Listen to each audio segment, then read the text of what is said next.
तो चलिए मेरे प्यारे विद्वान साथी, आज हम बात करने वाले हैं class 12 Hindi 100 marks important objective question, जो कि एग्जाम के दृष्टिकोण से काफ़ी महत्वपूर्ण प्रश्न है।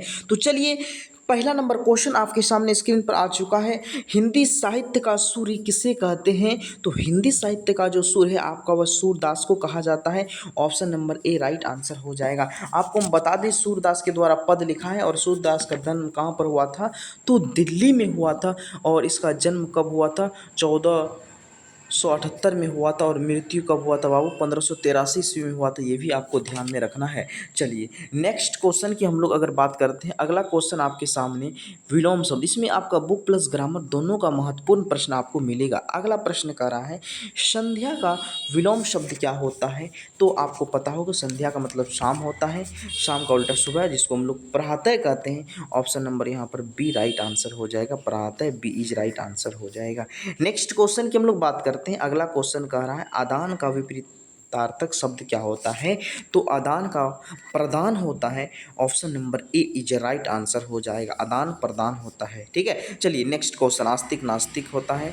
ठीक है, चलिए आंसू शब्द का जो है आपका क्या होता है? आंसू शब्द निम्न में से क्या है? तत्सम है, तद्भव है, देशज है या विदेशज है? तो आंसू शब्द जो है आपका तद्भव है, जिसकी हिंदी से उत्पत्ति हुई है। संस्कृत शब्दों से उत्पत्ति होता तो वह तत्सम होता, याद रखेंगे। नेक्स्ट क्वेश्चन कर रहा है, बीजक के रचनाकार कौन है? बीजक किसके द्वारा लिखा गया है? तो आपको पता होगा, बीजक जो है आपका किसकी रचना है? तो 5 का ऑप्शन नंबर यहाँ पर बी करेक्ट आंसर है। कबीर दास की रचना है बीजक। और रामचरितमानस बोलेगा तो तुलसीदास की रचना है। ठीक है, पद सूरदास के द्वारा लिखा है। साहित्य लहरी सूरदास की रचना है। जैसी के द्वारा क्या लिखा गया आपको पता होगा। ठीक है, मलिक मोहम्मद जैसी, जिसका पूरा नाम है पद्मावत लिखा है। क्या लिखा है? पद्मावत। और पद्मावत से ही क्या लिया गया था? करबक के रचनाकार मलिक मोहम्मद जैसी थे। ठीक है, अगला प्रश्न कह रहा है, गोद में सोने वाला कहलाता है। गोद में सोने वाला क्या कहलाता है? तो अंकशाई कहलाता है। Option number C right answer हो जाएगा। नेक्स्ट क्वेश्चन की हम लोग बात करते हैं। अगला, गुरु के समीप रहने वाले विद्यार्थी को क्या कहते हैं? तो गुरु के समीप रहने वाले विद्यार्थी को अंतेवासी कहा जाता है। Option number C right answer हो जाएगा।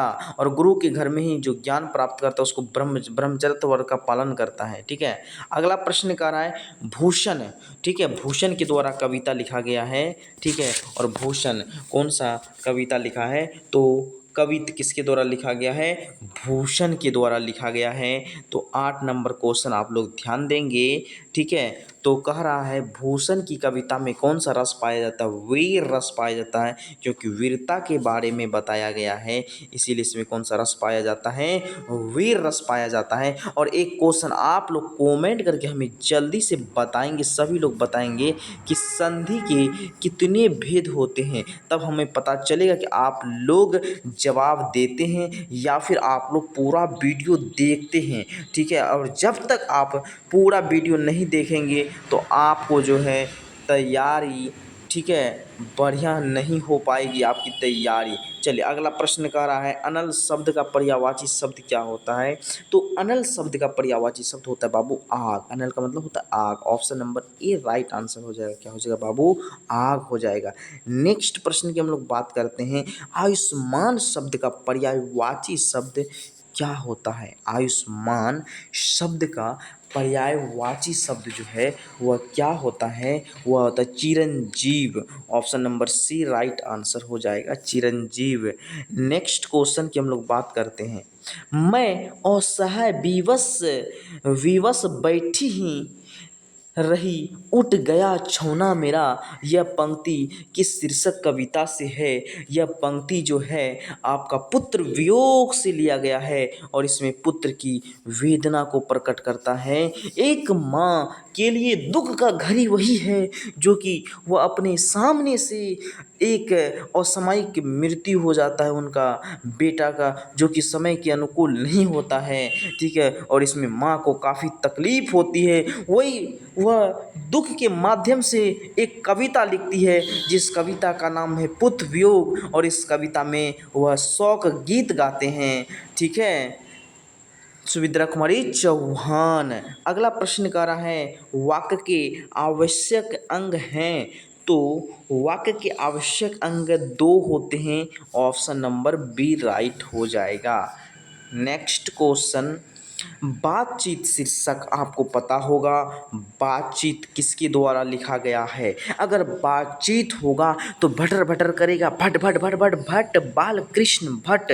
तो बातचीत किसके द्वारा लिखा गया है, बाल कृष्ण भट्ट के द्वारा लिखा गया है। याद रखेंगे बच्चे, बातचीत बाल कृष्ण भट्ट के द्वारा लिखा गया है। और बातचीत क्या है, तो निबंध है। क्या है, निबंध है। शीर्षक निबंध के अनुसार जो कुछ मवाद या धुआं जमा रहता है वह भाप बनकर निकल जाता है। कैसे, तो बातचीत के जरिए बाबू। Option number C right answer हो जाएगा, बातचीत के जरिए। नेक्स्ट क्वेश्चन है शिवालय शब्द में कौन सा समास है। तो शिवालय शब्द में तत्पुरुष समास है। जिसका उत्तरखंड प्रधान हो उसे तत्पुरुष समास कहा जाता है। याद रखेंगे, option number C right answer हो जाएगा। जिसका उत्तरखंड प्रधान हो उसे तत्पुरुष समास कहते हैं। तो 14 का option number C correct answer हो जाएगा।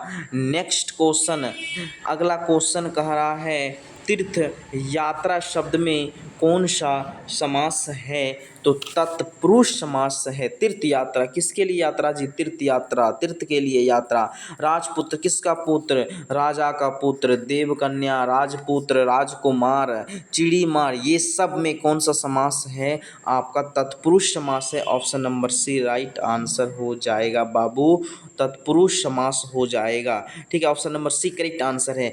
अगर ये आप पीडीएफ लेना चाहते हैं तो आपको मैं बता दूं, ये पीडीएफ लेने के लिए आपको इस नंबर पर संपर्क करना होगा 9572654988।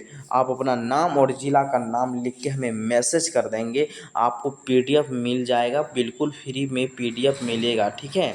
और साथ ही साथ आप लोग का 15 क्वेश्चन हो चुका। और आप लोग बताइए समास के कितने भेद होते हैं, ये भी आप लोग कमेंट करके अवश्य अपनी राय देंगे। और वीडियो कैसा लगा ये भी बताएंगे, ताकि कि हमें हौसला मिले कि अच्छा से वीडियो और हम बना सकें। और आपको क्या क्या वीडियो चाहिए आप कमेंट कर दीजिएगा बाबू। चलिए, बहुत बहुत धन्यवाद जुड़ने के लिए आप तमाम विद्वान साथियों का।